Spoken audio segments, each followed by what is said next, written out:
State lawmakers are now debating a bill to protect exploited children by mandating that courts assume that anyone under 18 who has been arrested for prostitution has been coerced or enticed. It's called the Safe Harbor for Exploited Children bill. And here now to talk about the bill is sponsor Senator Rob Kane, Republican from the 32nd District, and Frank Barnaba, founder and president of the Barnaba Institute, a local nonprofit with the mission to raise awareness about human trafficking. Thanks both for coming today. Thank you for having us. Senator Kane, if you could start off, this seems so common sense to me.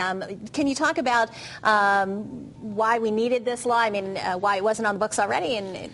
Well, the funny thing is that the current law says that although children we know under a certain age cannot give consent to have sex, they are typically coerced or forced into it. Mm-hmm. They can still be charged with the crime of prostitution. So we believe we need to have a little safety net there that protects these children because they're victims and not criminals. So this is where the change would come.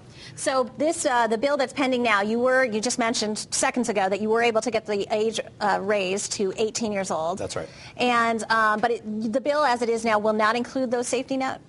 Well, our original hope was to have programs, social service programs within the agencies that we currently have to give these children a little bit of hope and turn their lives around. So we're hoping that'll still happen, but right now that's not currently in the bill. So that if they got arrested, they would be referred to a social service? That's right. Or some exactly. Sort of so why didn't that get into the bill? I think a lot of it has to do with budgetary constraints that we currently have. We all know the kind of budget deficit that we're facing here in the state. So a lot of times, anytime you add monetary value to a bill, that seems to be the end-all for it. So we want to make sure that the law is at least changed, and then we'll get into the social service aspect in the future. Okay, Frank, if you could talk about your experience, about your group, and why this is needed so much. Yeah. First of all, I'd like to say that we're very, very proud of Senator Kane for introducing this bill. It's long overdue. I've been in the field going on 40 years working with children in prostitution. I began in Boston, worked in New York for many years, and now we're here in Connecticut, which was always my home state. And I think I've worked with 3,150 people in prostitution over the years, and got about 150 of them out. It doesn't sound like a lot, but it's a very difficult thing. Once a child gets into prostitution, it's almost impossible to get them, to help them. You have to fight the pimps. They move them. Now the whole scene has changed. They move children constantly all over the Northeast. I mean, how relevant is it here in Connecticut? I mean, very. But they don't stay in any one area for very long. Give you one quick case in point, if that's all right. I was in the soup kitchen in New London, and this very attractive youngster walked in, and I knew she wasn't from that area, having done some work down there. And she was an African-American girl, and I walked over to her. She was really guzzling down her food very quickly.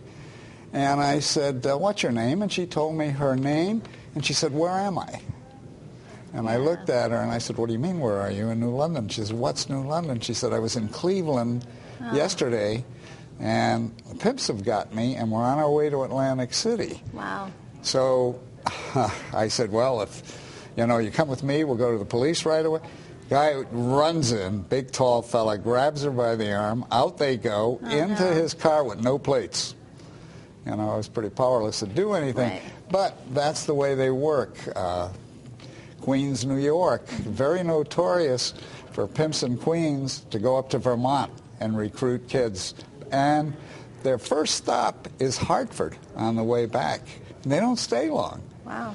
Senator Kane, are you surprised at how much you hear about this? No, nothing surprises us, I guess, now in this day and age. It's pretty sad to say, but it's truly amazing. I mean, we know of about 100,000 cases in the United States. Wow. So, I mean, it's truly an issue that a lot of people don't want to talk about. So I'm grateful for you having us on the show, because it's something that everybody wants to put on the back burner and keep away from the limelight. But we really need to have these discussions.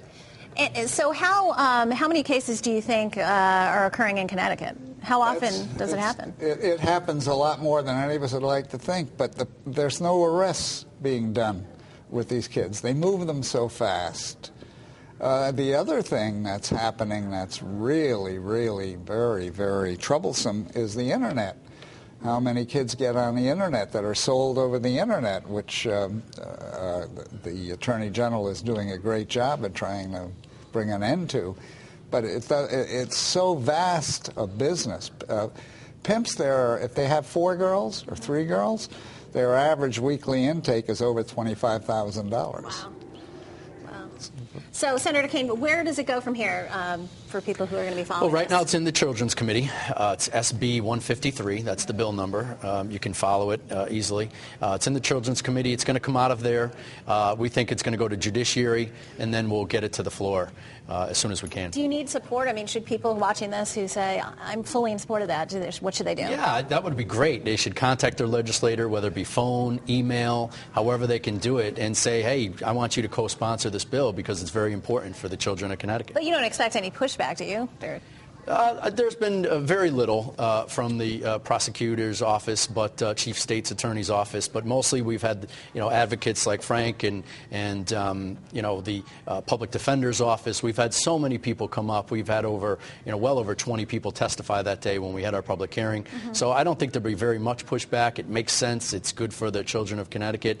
But and I sure hope not. But any help that people can give out there, of course, they should. All right, excellent. I wish we had more time. Thank you, both of us. Both of you for joining us today. Senator Rob Kaine and Frank Barnaba, founder and president of the Barnaba Institute.